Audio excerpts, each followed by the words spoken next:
Assalamualaikum Beda, selamat datang kembali di Guru Gembel Channel. Kemarin lalu saya menemukan sebuah artikel yang mengantarkan saya kepada beberapa buah buku yang secara mengerikan menjelaskan ada versi lain atau perspektif sejarah lain terkait dengan Yesus Kristus. Bahwa beliau itu adalah bukan hanya tokoh spiritual, bukan hanya tokoh agama, tetapi beliau adalah salah satu tokoh filosof anarki pertama di dunia dan membawa ajaran-ajaran anarkisme yang secara eksplisit dan tegas dijelaskan dalam kitab suci yang dia bawa. Bagaimana hal seperti itu bisa terjadi? Simak videonya, kita akan bahas tentang salah satu versi yang paling banyak ditutup-tutupi. Yuk kita bahas.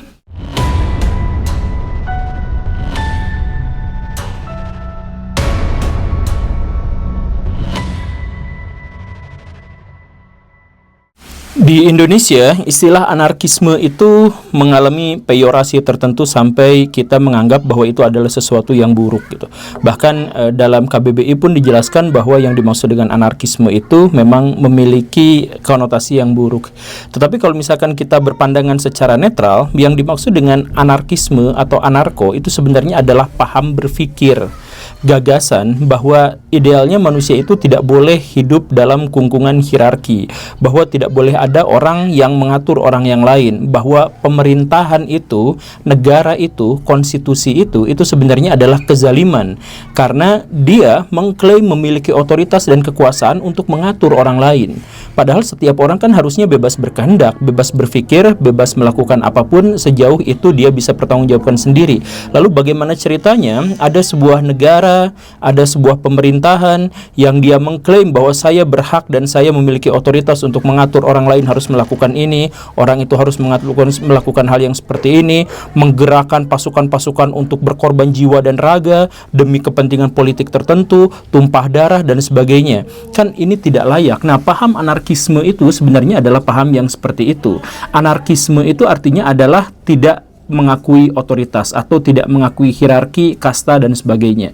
Nah, di Indonesia ini dipahami bahwa anarkis itu berarti ya memang tidak ada peraturannya, karena tidak ada peraturannya ya brutal. Nah, kita akan memandang versi yang pertama bukan versi yang kedua, bahwa anarkisme itu sebenarnya adalah gagasan bahwa seseorang itu tidak memiliki kasta dan seharusnya tidak memiliki otoritas untuk mengatur orang lain secara kelembagaan atau secara institusional.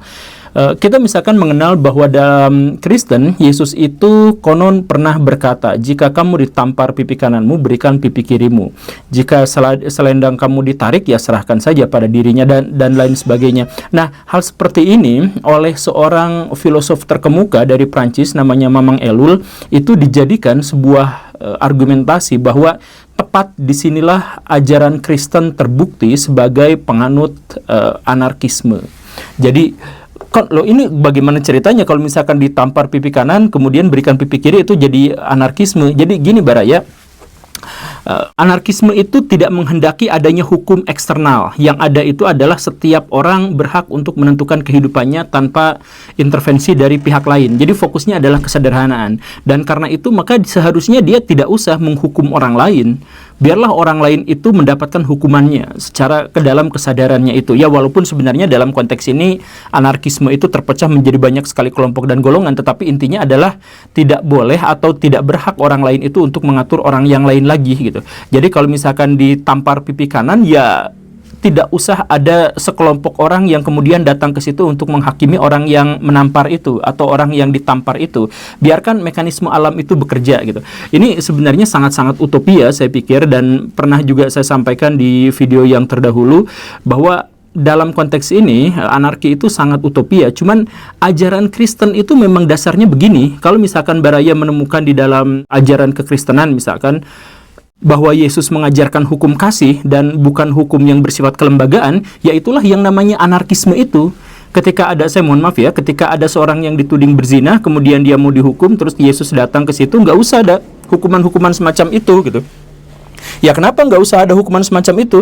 Ya iya, emangnya siapa di sini yang tidak berdosa? Kan semuanya berdosa. Kalau semua orang berdosa, maka setiap orang harus dihukum. Kalau setiap orang harus dihukum, lalu siapa yang harus menghukumnya? Nah, jadi serahkan semuanya itu kepada Tuhan. Nah, pikiran yang seperti ini sebenarnya adalah pikiran anarkisme, atau setidaknya dalam pikiran Jack Elwell gitu ya, dan teman-temannya, itu juga adalah pikiran-pikiran dari anarkisme. Coba kalau misalkan Baraya kemudian mengecek isi dari Alkitab, khususnya misalkan dalam Perjanjian Lama, ya walaupun banyak juga di Perjanjian Baru. Kalau misalkan Baraya ngecek di Perjanjian Lama itu diceritakan raja-raja baik itu umumnya adalah raja yang gagal dalam memimpin umumnya gitu ya. Nah, sedangkan raja yang kuat, raja yang hebat, raja yang bisa mempertahankan singgasananya sampai akhir gitu, itu biasanya adalah raja yang lalai, raja yang zalim, raja yang kemudian menyakiti rakyatnya. Bahkan ketika Raja Salomo sekalipun yang sebelumnya sudah mendapatkan pewahyuan dan sebagainya, ketika jadi raja terlalu lama, pada akhirnya juga kepleset juga gitu. Karena apa? Karena hierarki itu atau bahkan puncak hierarki itu sebenarnya adalah cerita tentang sesuatu yang buruk, sesuatu yang berhubungan dengan setan. Maka kalau misalkan balik lagi Baraya ke Alkitab, cerita-cerita tentang raja itu biasanya adalah raja yang jahat kalau dia rajanya makmur, sentosa. Tapi kalau misalkan rajanya itu adalah raja yang baik, dia biasanya tidak bisa mempertahankan kekuasaannya dalam waktu yang lama gitu. Atau kemudian kalau misalkan Baraya analisis kisah tentang nabi-nabi di dalam Perjanjian Lama khususnya, itu adalah kisah para penentang raja, para penentang otoritas, para penentang kasta.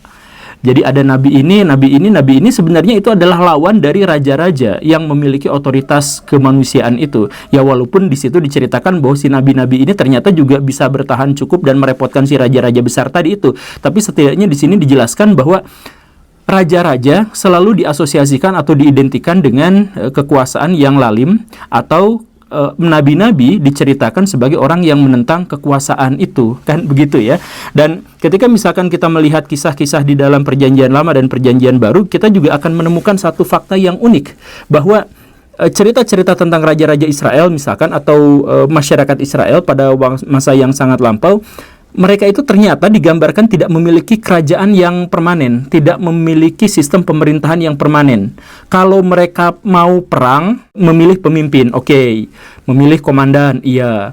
Kalau mereka mau bertani, kalau mereka mau menghukum orang misalkan, ya menghukum dalam artian ya, maka mereka akan mengangkat hakim dadakan. Gitu kan?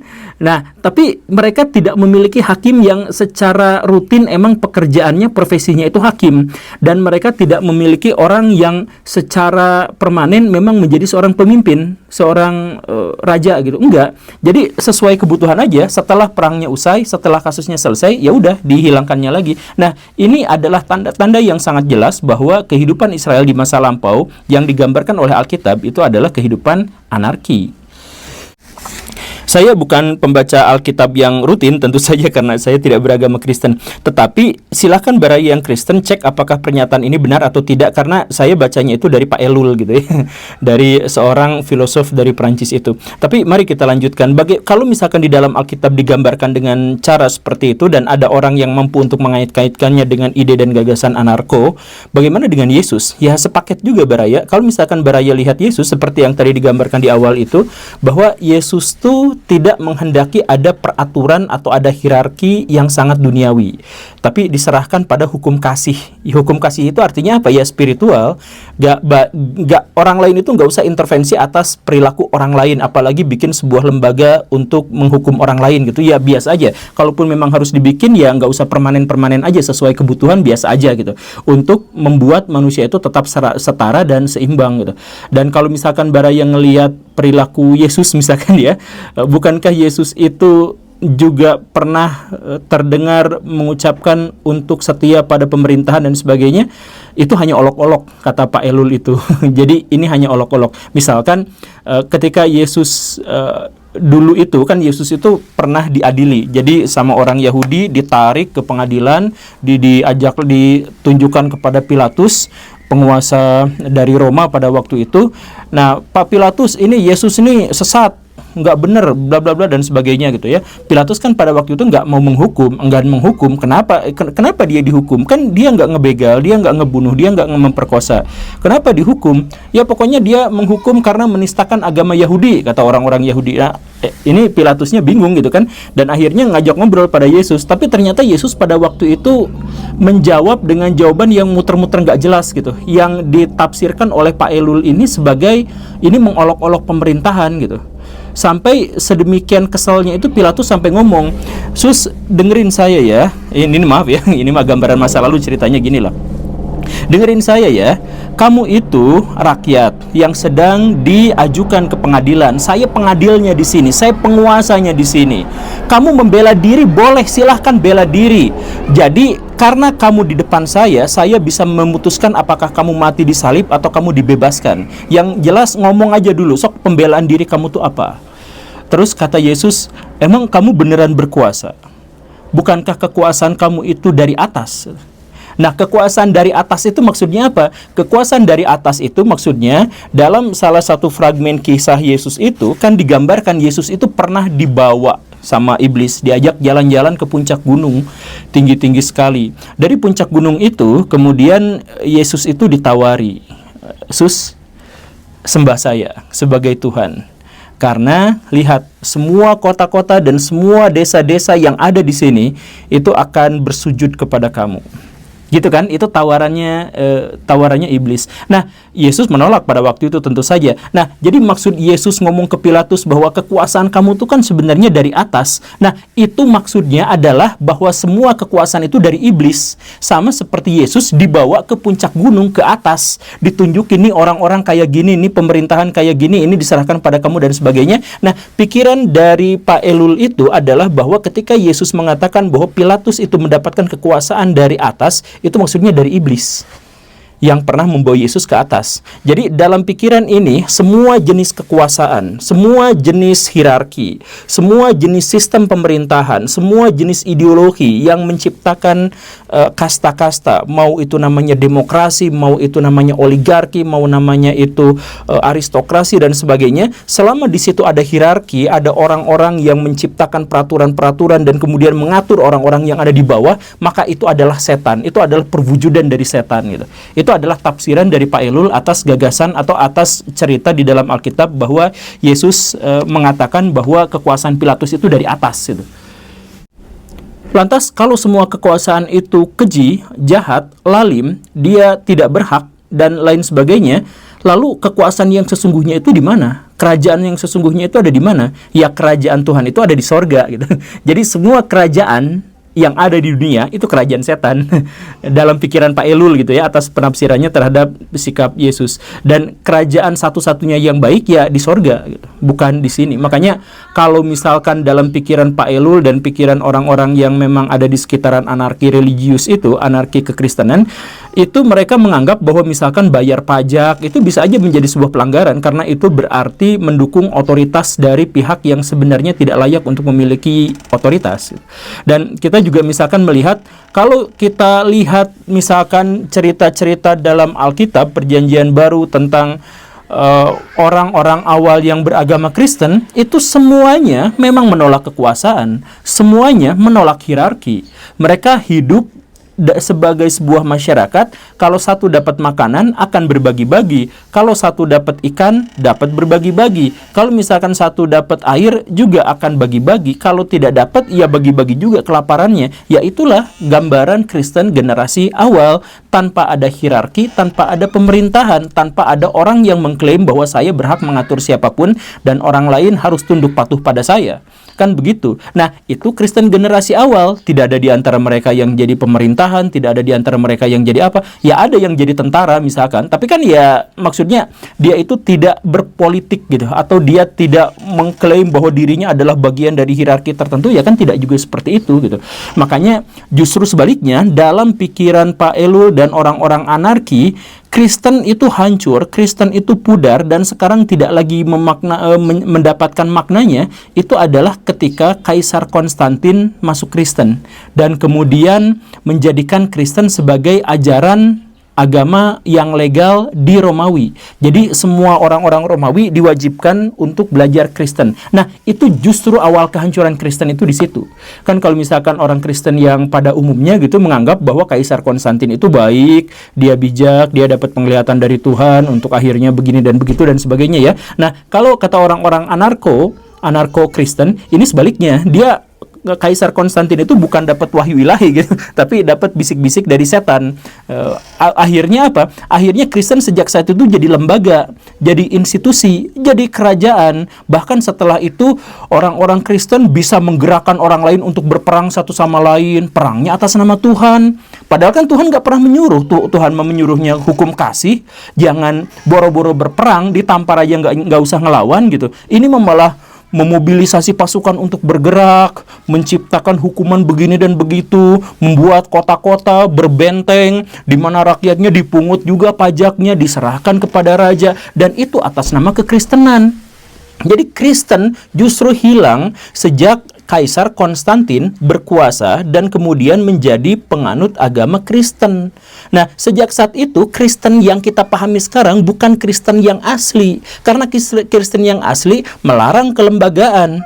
Bahkan Yesus itu digambarkan sebagai manusia yang merupakan representasi dari Tuhan, kemudian berdialog, bercengkrama, bersentuhan dengan manusia juga. Artinya apa? Artinya Yesus itu sebenarnya berkeinginan untuk menghapuskan birokrasi spiritual. Jadi maksudnya kalau ada orang yang pengen mengenal langsung kepada Tuhan, ya kenali Yesus. Kan gitu ceritanya. Jadi nggak usah ada biarawatinya, nggak usah ada pendetanya, nggak usah ada apanya. Ketemu sama Tuhan itu secara pribadi. Karena Yesus itu adalah, secara pribadi itu adalah dirinya sebagai Tuhan gitu. Ya dalam pikiran Kristen ya, saya mohon maaf ya, saya mah bukan Kristen, tapi dalam pikiran Kristen, dalam tafsiran Pak Elul sebagai seorang filosof anarki itu begitu. Jadi karena Yesus dengan manusia itu tidak ada pemisahnya sama sekali, bersatu bisa bercengkrama sama sekali. Kalau misalkan orang Kristen itu butuh bantuan langsung berdoa dan ketemu sama Tuhan langsung, kita nggak usah butuh perantara seperti itu.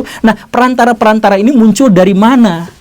Perantara ini muncul ketika ajaran agama Kristen justru ada lembaganya, ada negaranya, ada kekaisarannya. Begitu gitu. Jadi sejak agama Kristen diterima sebagai lembaga, ya itu sudahlah pudar gitu. Karena justru kekristenan itu menolak lembaga, menolak hierarki. Itu dalam pikirannya Pak Elul gitu. Begitu. Begitupun dengan, saya mohon maaf ya, begitupun dengan ajaran-ajaran Paulus. Untuk orang-orang anarki yang ekstrim, anarki Kristen yang ekstrim, Paulus itu justru dianggap sebagai musuh. Karena apa? Karena dia mengubah ajaran Kristen dari yang semula itu tidak mengenal hierarki dan tidak mengenal hukum selain hukum kasih dan menyerahkan segala sesuatu kepada masyarakatnya, malah diciptakan kelembagaan, atau Paulusnya nyuruh untuk setia pada pemerintahan dan sebagainya. Itu di mana dalilnya, di mana ayatnya, di mana ceritanya? Kenapa orang-orang justru malah diarahkan untuk menjadi seperti itu? Bukankah Yesus mengajarkan agama itu yang benar-benar spiritual, yang benar-benar terkait dengan kesadaran sendiri, yang anti terhadap hierarki, anti terhadap kasta? Kenapa sekarang justru malah di dunia Kristen malah jadi ada yang seperti itu? Ada ini negara Kristen, ini hukum Kristen, ayo kita berperang atas nama Kristen, ininya perisainya dikasih lambang salib, pedangnya dikasih lambang salib, bajunya dikasih lambang salib dan sebagainya. Emang ajaran Kristen kayak gitu? Ajaran Kristen itu enggak, mana mungkin ada bawa senjata yang seperti itu, apalagi disuruh oleh sebuah lembaga, sebuah institusi yang namanya negara. Kok bisa seperti itu? Ini justru adalah pembalikan 180 derajat dari ajaran Kristen yang asli gitu. Itu pikiran para anarko-Kristen gitu ya. Coba cek ayat ini di Kolose 2. Ia meninggalkan pemerintahan-pemerintahan dan penguasa-penguasa dan memperlihatkan kepada umum bahwa mereka telah ditaklukkan sambil memimpin mereka dalam pawai kemenangan. Nah itu kan pemerintahan-pemerintahan ditinggalkan, kemudian penguasa-penguasa juga diperlihatkan bahwa mereka telah ditaklukkan dan sebagainya. Ini kan maksudnya adalah dalam pikiran Pak Elul dan teman-temannya, Kristen itu sebenarnya menolak hierarki keagamaan yang dibalut oleh kelembagaan negara gitu. Begitu. Tapi sekali lagi ya, ini mah saya sebagai seorang Muslim, bukan Kristen maksudnya, membaca bukunya dan buku Pak Elul dan artikel-artikel yang terkait dengan itu, dan kemudian menemukan pikiran yang seperti ini gitu. Jadi Baraya silakan aja terbuka untuk diskusi. Menurut Baraya ini seperti apa? Apakah Kristen yang benar itu memang anarko seperti ini atau tidak seperti itu? Ya silahkan tulis di kolom komentar apapun yang Baraya mau selama bisa membangun diskusi yang sehat dan terbuka. Terima kasih karena sudah menyimak. Saya Guru Gembul. Assalamualaikum warahmatullahi wabarakatuh.